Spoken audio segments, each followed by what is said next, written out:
पोषण होता है, उनका भरण पोषण होता है, मुक्ति नहीं। मुक्ति के लिए आपको क्या करना पड़ेगा? मुक्ति के लिए या तो गया जी जाकर के उनका पिंडदान करना है तो मुक्ति है, और नहीं तो श्रीमद् भागवत सुनाओ। और संत जी कहते हैं, हे ब्राह्मण देवता, यदि तुम्हें मुक्ति चाहिए तो जीते जी मुक्ति को पकड़ लो, जीते जी मुक्त हो जाओ।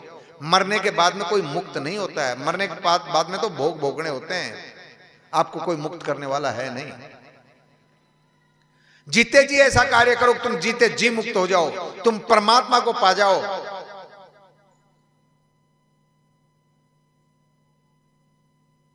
तब उसने कहा कि महाराज नहीं, मुझे पुत्र चाहिए, जिद कर ली। और ऋषि ने उनको अपनी तपस्या का फल दिया, पत्नी को जाकर के दे दिया, नाम है धुंधली। जैसा नाम है वैसा ही कर्म है। धुंधली का अर्थ होता है जो धीरे साफ साफ दिखाई ना दे। और फल गाय को खिला दिया,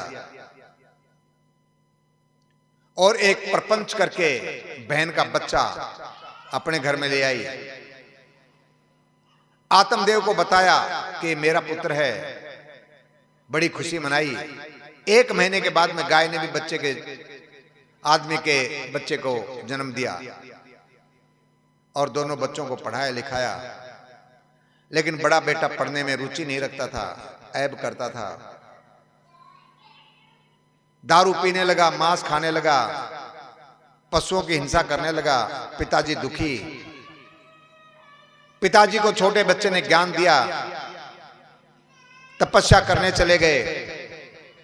छोटा बच्चा विद्या पाने के लिए चला गया, बड़े बच्चे ने अपनी मां को मार दिया और फिर प्रेत की योनि में चला गया। और जब प्रेत की योनि में चला गया तब छोटे बच्चे ने उसका पिंडदान किया गया जी जाकर। लेकिन इतना बड़ा पाप उसका बढ़ गया था कि प्रेत की योनि से उसका उद्धार नहीं हुआ। और फिर छोटे बच्चे को पता चला कि मेरा भाई प्रेत हो गया है। तब उसने अपने भाई की मुक्ति के लिए भगवान सूर्य से जब पूछा, तब सूर्य भगवान ने कहा, इसको भागवत की कथा सुनाओ। और जब उसने भागवत की कथा सुनाई तो भागवत की कथा की ताकत देखिए, जीते जी तो आपका कल्याण करती है। जो भी जीव भागवत की शरण में आ जाता है उसका कल्याण पक्का है। लेकिन यदि कोई मर गया, जिससे कोई गलत कार्य हो गया और उसकी मुक्ति नहीं हुई, तब भी यदि हम उसके निमित्त भागवत की कथा का आह्वान करके उसको समर्पित कर देते हैं, अपने दादा दादी को, अपने माता पिता को, अपने भाई को, अपने पति को, अपनी पत्नी को,